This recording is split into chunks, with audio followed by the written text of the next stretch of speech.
On aimerait animer un congrès sous ses vastes jupons. Marianne James.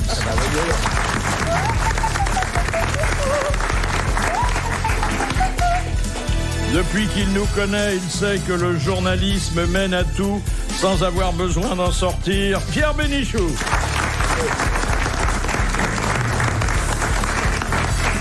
Son sourire serait charmant s'il ne dévoilait pas des morceaux de politiciens coincés entre deux incisives. Jacques Maillot. Bravo. Il est vif comme l'argent dont il a fait son métal préféré. Jacques Bellutin.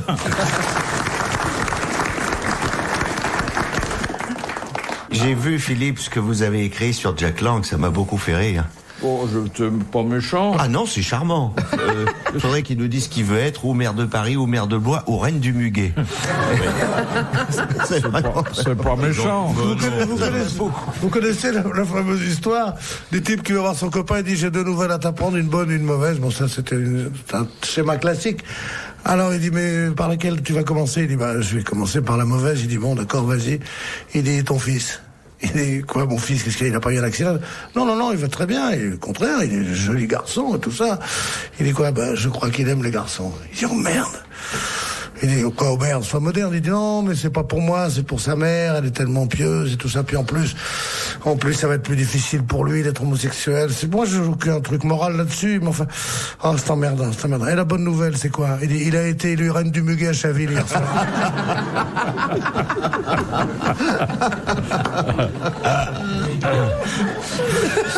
Alors, il y a 8000 jeunes femmes, jeunes filles charmantes, qui ont rencontré l'homme des casernes.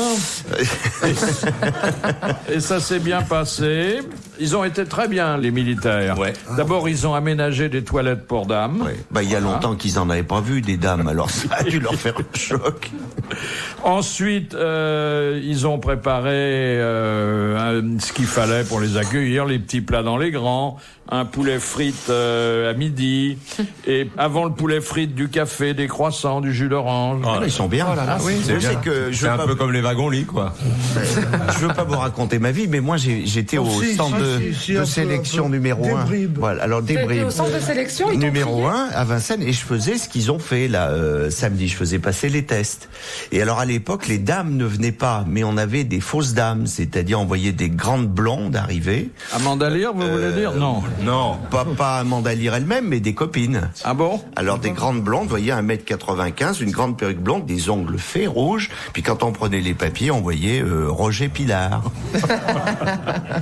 Et alors, donc ils étaient réformés définitifs numéro 1. Et toi, tu faisais quoi, toi, là-dedans? Lui, il les attendait à la sortie.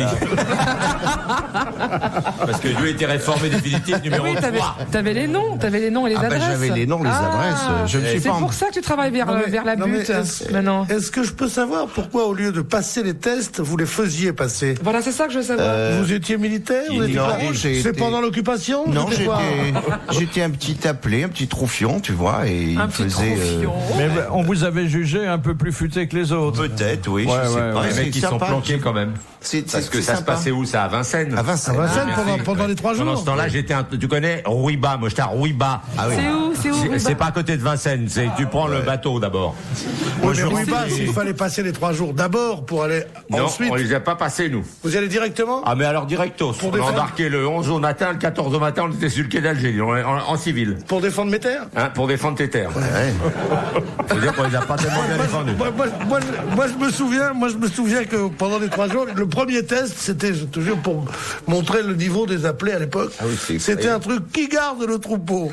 Et il y avait le chien, le loup, ou la colombe. C'était des 3 trucs comme ça.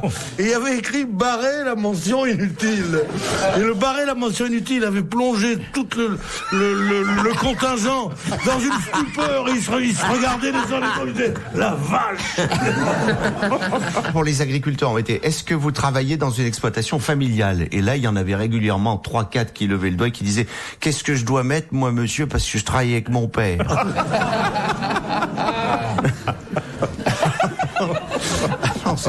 Il y avait ceux qui voulaient se faire réformer, qui fumaient des cigarettes d'aspirine. On avait dû leur dire que ça faisait monter la température. Attends, Alors, les mecs, moi, au moment du départ pour l'Algérie, je te raconte pas ce que les mecs faisaient, mais des trucs de fous pour pas partir, mais des trucs de branque.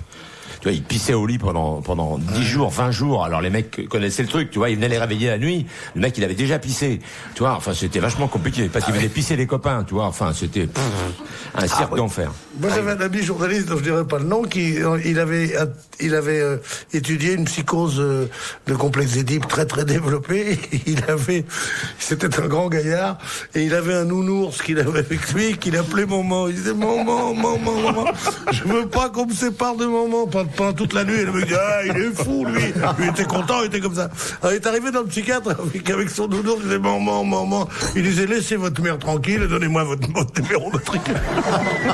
Les grosses têtes dans la nuit des temps sur RTL de 4h à 4h30. Mais moi, j'avais un copain qui voulait absolument se faire réformer. Il boitait.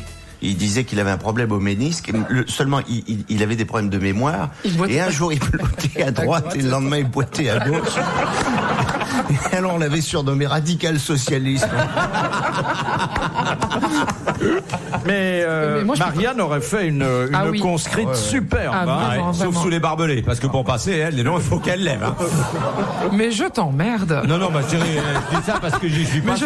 Mais je passe très bien sous les barbelés. Peut-être que j'aurais creusé pour pouvoir passer. Voilà. Mais j'aurais dû faire, moi aussi, j'aurais dû rentrer dans l'armée, c'est sûr que ça a filé doux. Oui. Enfin, déjà, tu peux pas être dans les chars. Parce que tu rentres pas par la tourelle, ni par la tour d'entrée, ni par la porte d'entrée. Tu sors pas non plus quand le char prend feu, parce que la trappe d'en dessous, tu passes pas non plus. Donc déjà, toi, les chars éliminés. Parachutiste non plus. Je suis claustrophobe. Non. Para non plus. Pourquoi pas para? Tu descends trop vite, tu passes pas la porte. Tu descends trop.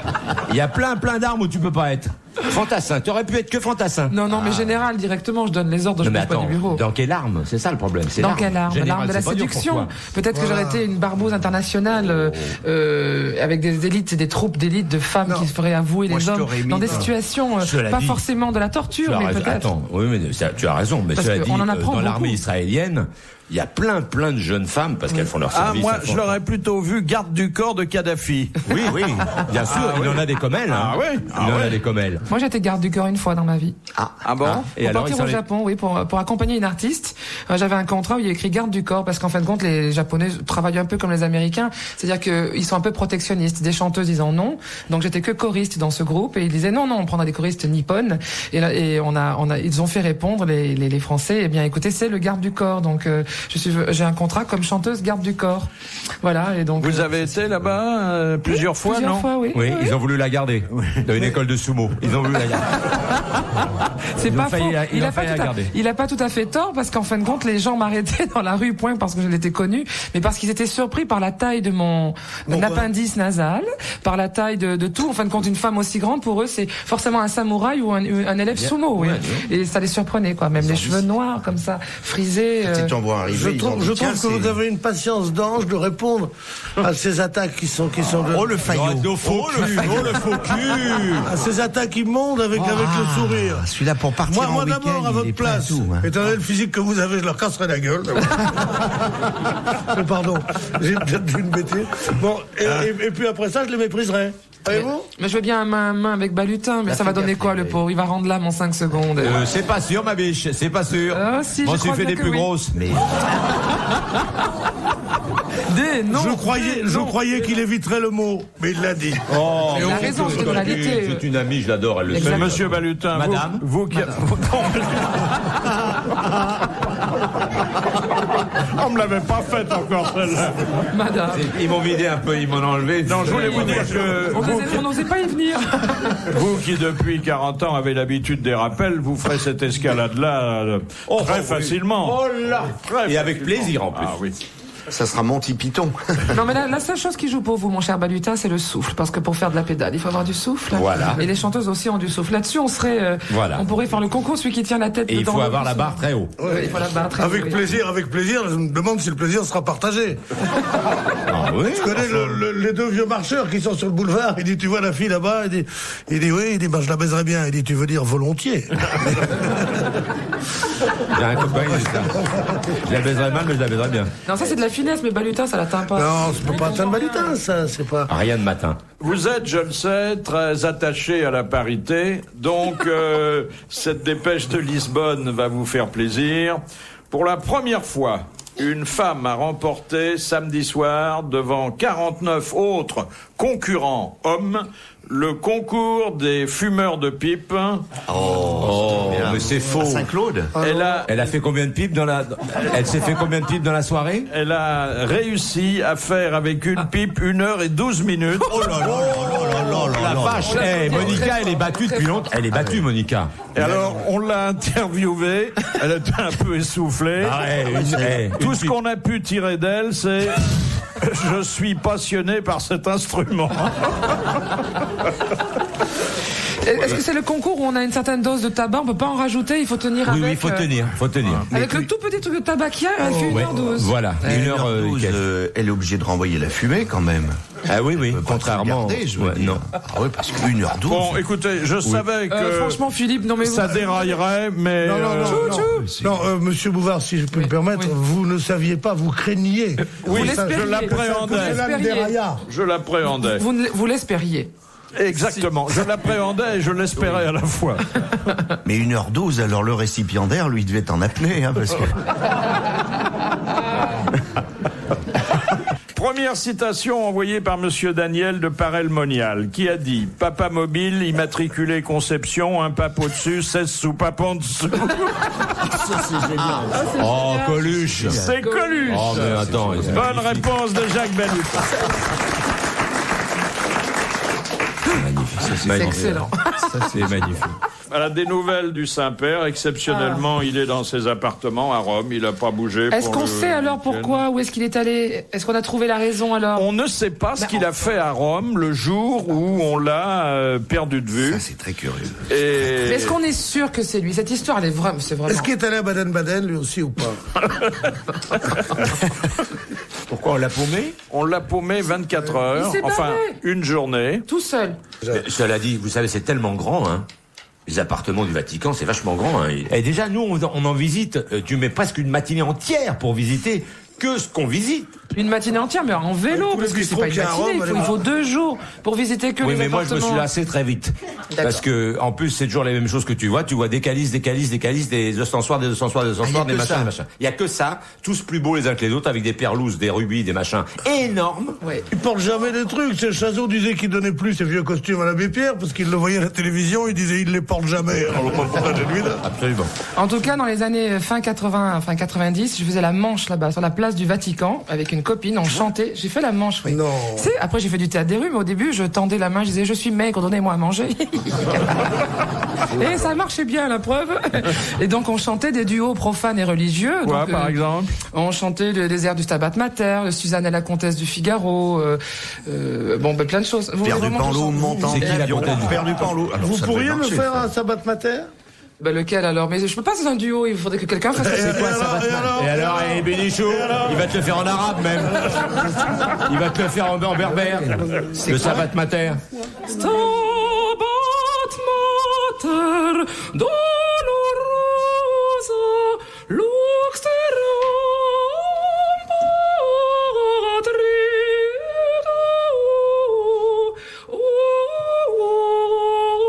lux terram, etc. Bon, j'ai pas la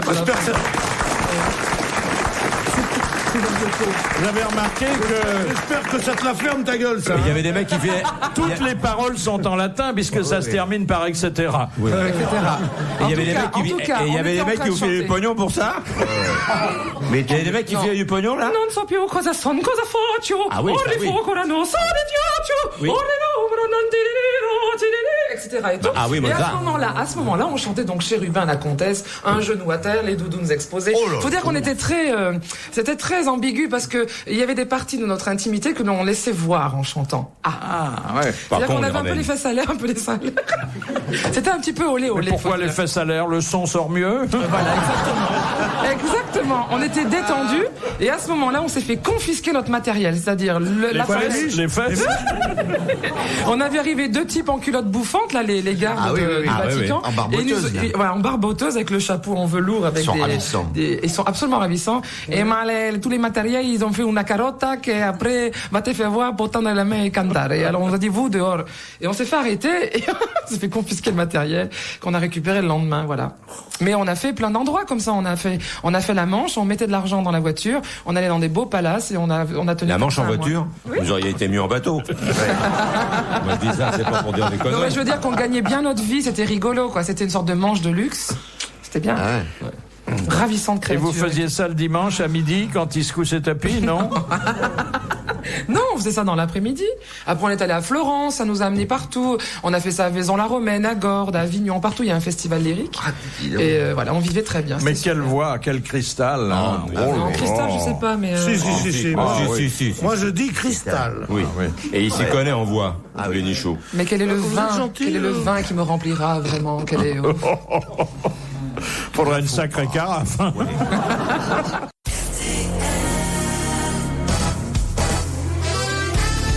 Dans ce dernier rendez-vous des grosses têtes dans la nuit des temps, une émission du 10 avril 2000.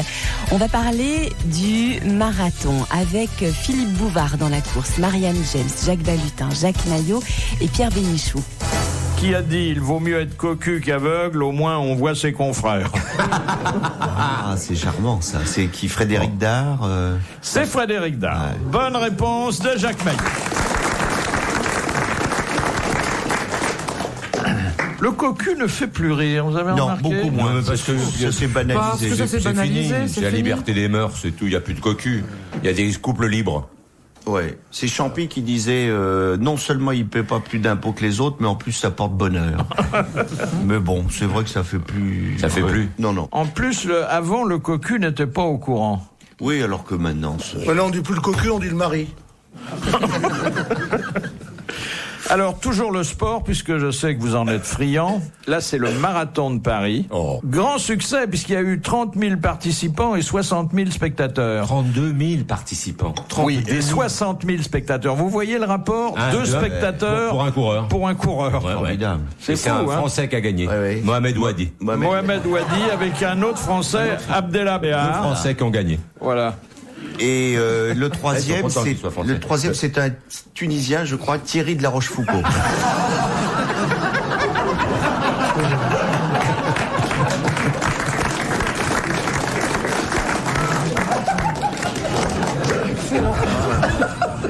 30 000 à prendre le départ, mais combien à arriver? C'est Mais comme il y en a un paquet qui finit hein, quand même. Est-ce qu'ils font comme les marathoniens de New York qui ont un beau geste, puisque ils laissent leurs effets de ville pour les pauvres, hein.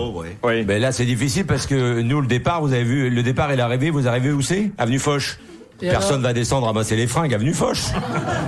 C'est pas faux. 32 000 dans le- participants, c'est-à-dire qu'on peut dire j'ai fait une bonne performance, je suis 27 millième. Oui.